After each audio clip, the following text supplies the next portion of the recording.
Maybe a little bit, you guys read a little bit about myself. So yeah, I studied economics. It's a long time since I've been at university. So the only time I spent at university since I graduated back in 1996 is actually with UTM in KL, which was a fantastic experience because that's where, together with the Wireless Communication Center, we founded this Innovation Center for 5G, or IC 5G, which we launched at the end of 2016. And that's been a really rewarding experience because it's great to get to meet the future and not always trying to sell things and do that. So it's been really nice to have that type of interaction. I had enough academic credits also to do literature, but I didn't want to read Shakespeare. And that was a fundamental requirement at the university if you wanted to get the literature degree. So I stuck with economics. I did not do very well at the beginning.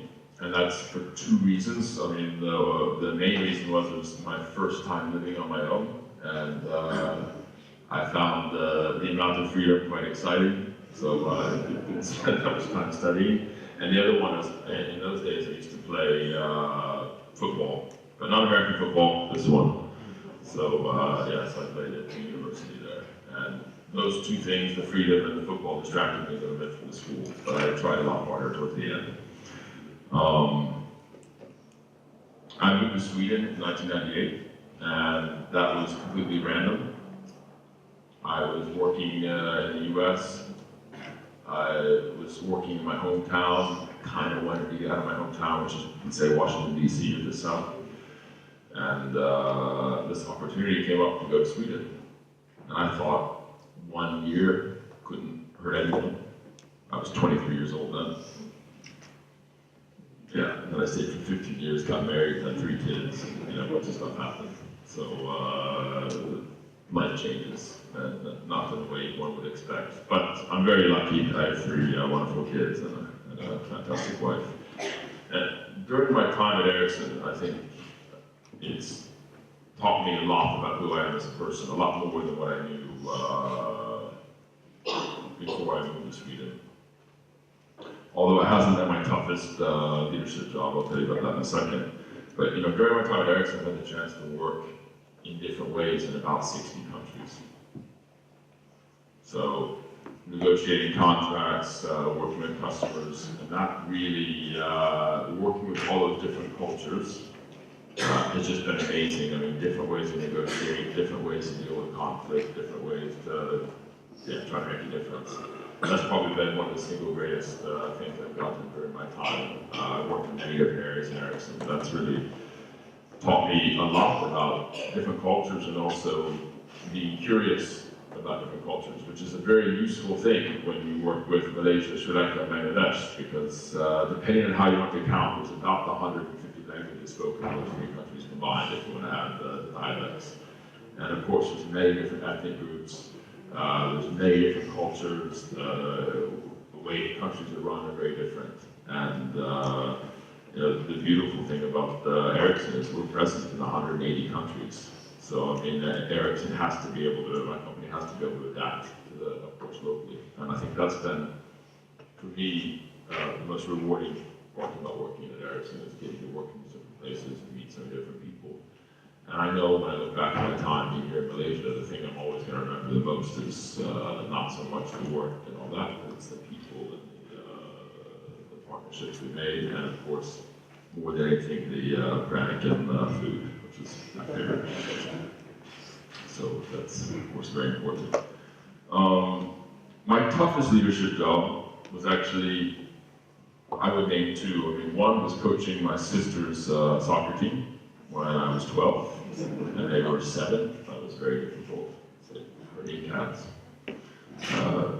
They didn't want coaching, so that's very hard to coach. Yeah. And the other time is in university, I was the president of our fraternity. So what's a fraternity? A fraternity is a group of 18, let's see, about 40 people, only boys from the age of 18 to 21, which is just a recipe for disaster.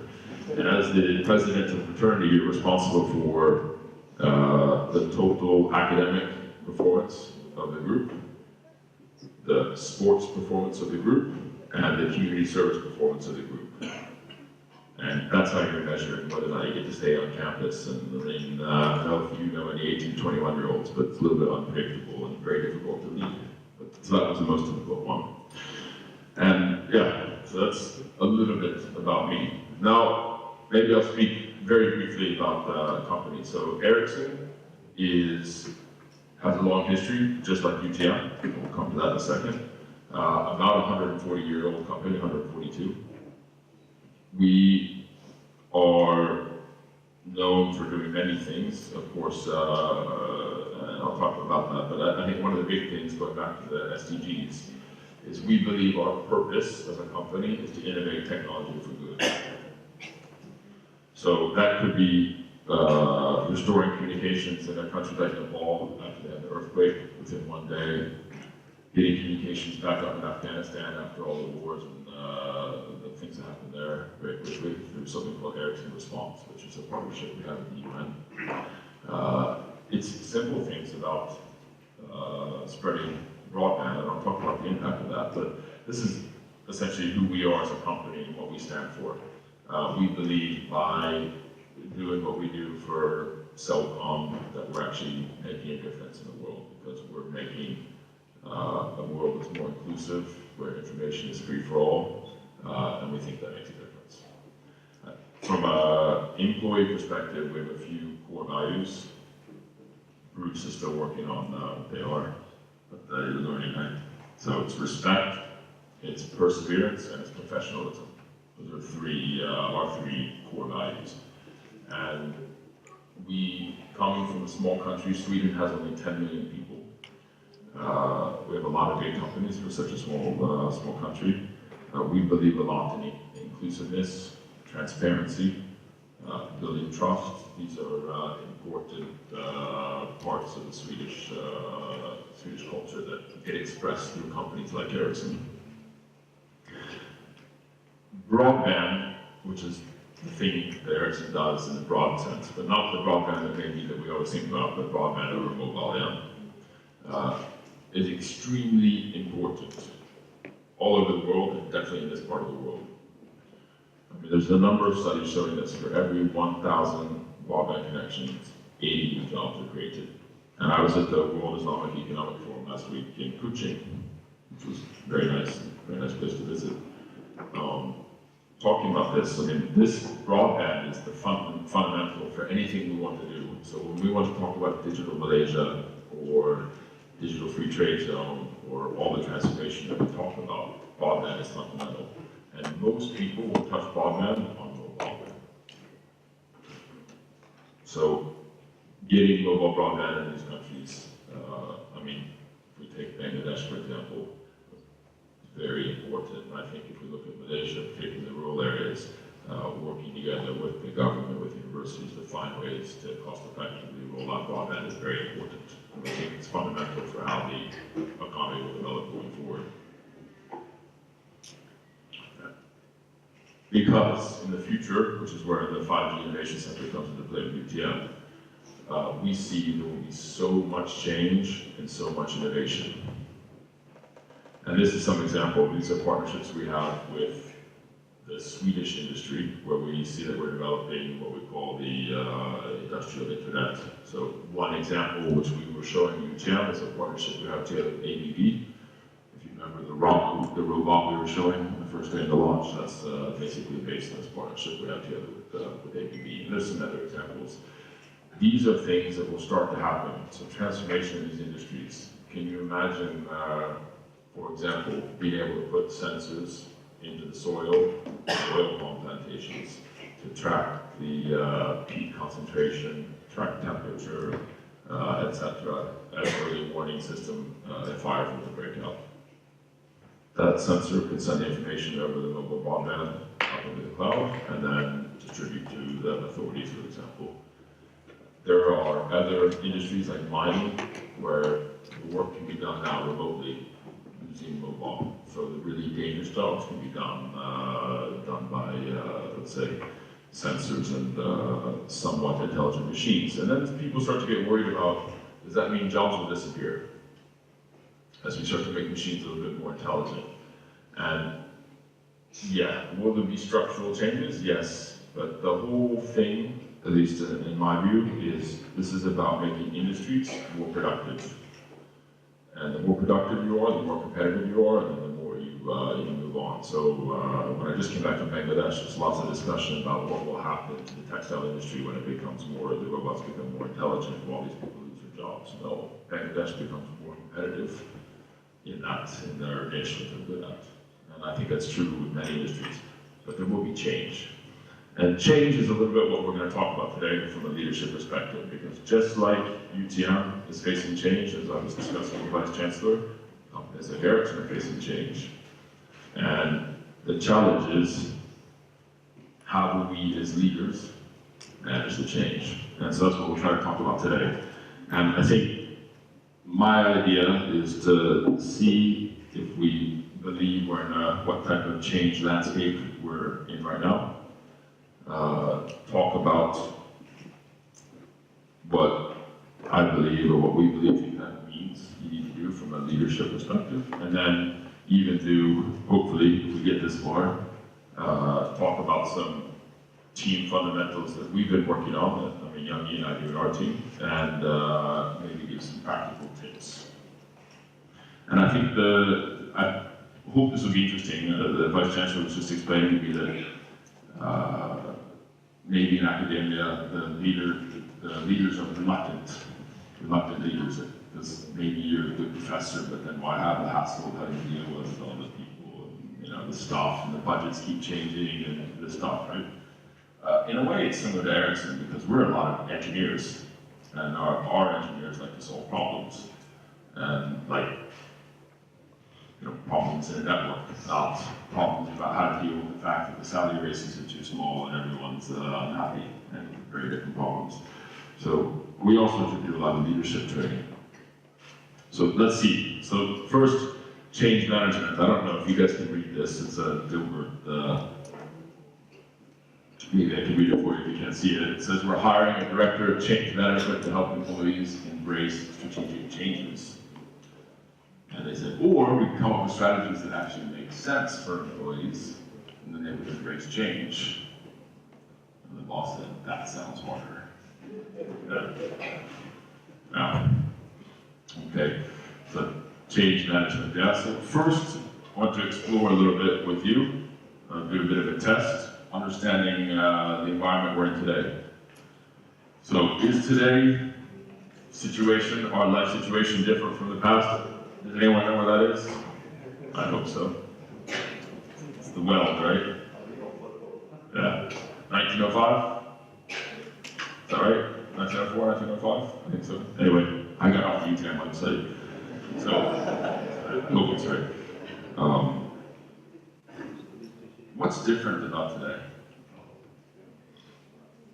What's the rate of change like today? You feel?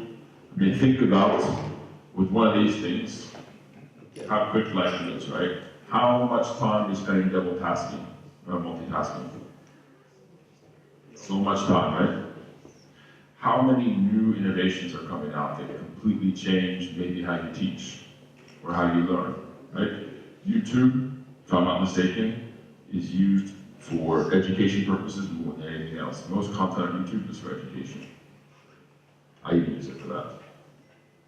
That's disruptive for universities. Yeah? Right? Now, when I'm studying, there's something different, trying to get fitter and faster and all those kind of things. But our world is changing different, and in fact, we're in there's lots of things, but I think with the development of ICT, we're in a moment of change where change has never gone slower in a way. Yesterday, it will just keep getting faster. So everything that's happened, the creation of eBay and Google and Amazon and all this stuff has really come out up until 2010 out of the fixed broadband era. But there's only 1 billion fixed broadband connections in the world. There are 6 billion mobile broadband connections. And that's why the pace of change is so quick, because it has made the world much more open and inclusive and available for more people. So whatever we've seen up until now is not what's going to happen now going forward. It's going to even be crazier, for sure. And this world then, I have to get used to using this thing, also has an impact on organizations. So this is a model that we can use to talk about typical organization life cycle.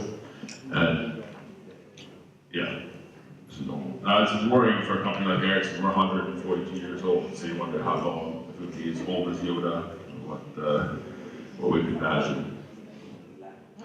But the typical thing here is you get up to some level of maturity, and then you launch this is what companies do, launch a new organization, launch a new strategy, things like that. You're making us so nervous, you know. We're declining on the heating in the back. Yeah, well, I mean, I'm also nervous.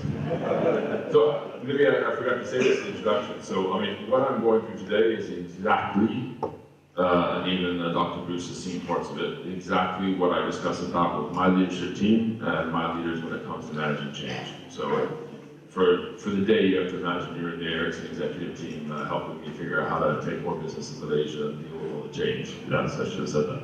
This is exactly the discussion we have. And we're 142 years old. Of course, there's lots of companies that are interested in disrupt our business. Right? So, I mean, this is the reality. So, this world is what is called a VUCA world. I don't know if you're familiar with the abbreviation VUCA. So, if we first look at all the developments that we just discussed, this is what's happening with disruptive technologies. You've got the climate change. I know there's some people who believe there's no climate change, but then why is it raining all the time during now? It's supposed to be raining on the East Coast now, right? Not West Coast, so it's raining every day. So it could be climate change. Of course, there's lots of conflict in the world. I mean, there's a lot of things happening in globalization. You know, in 2014 was the moment where more people went from living in urban or rural areas into cities. So more than 50% of the world's population lives in cities now. So all these developments are causing this world, which is called, you can look at YouTube later, learn about it, VUCA, the volatile, uncertain, complex, and ambiguous. An uncertain world. So things are not predictable anymore. The way we used to always do things in the past is maybe not the same way that's going to work going forward. The forces are interrelated. So, in the new world, you want to do something you've done before, you change one thing here, and what you didn't realize it has big impact way downstream somewhere else. That is the interconnected global world that we're living in. So, that makes life very tough if you're leading something. Because your responses to problems that you've learned throughout your career, which is maybe you experienced, maybe the exact wrong responses that you are facing the challenges. So even experienced leaders have to relearn all the time. So what we could say then is, before the world became so complex, if it's true that it's more complex now, you would have your normal business as usual, and then you would appoint someone to run a change project. So the vice chancellor would find someone and someone say, now we want to change this about our faculty and do that. But the problem we see more and more is, I mean, business as usual is different. Your business as usual is only change.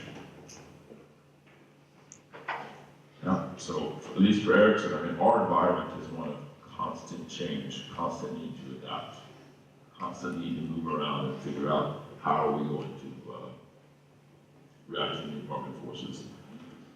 I'm doing okay staying in one place right now. I'm trying very hard. I can move a little bit. Normally I walk all over the place, so I'm trying very hard. So this idea is businesses change projects is a very different mindset. Because people don't like to change. That's what I found there. I mean, change is like, oh man, why do I have to do with this, and no, it was better the way we used to do it, and this is stupid, and I don't want to do, I mean, this is the normal human reaction, right? Because people are reluctant to change. But unfortunately, our world is changing so much, we have to get good at it. Yeah? So that's what we mean by business as change projects.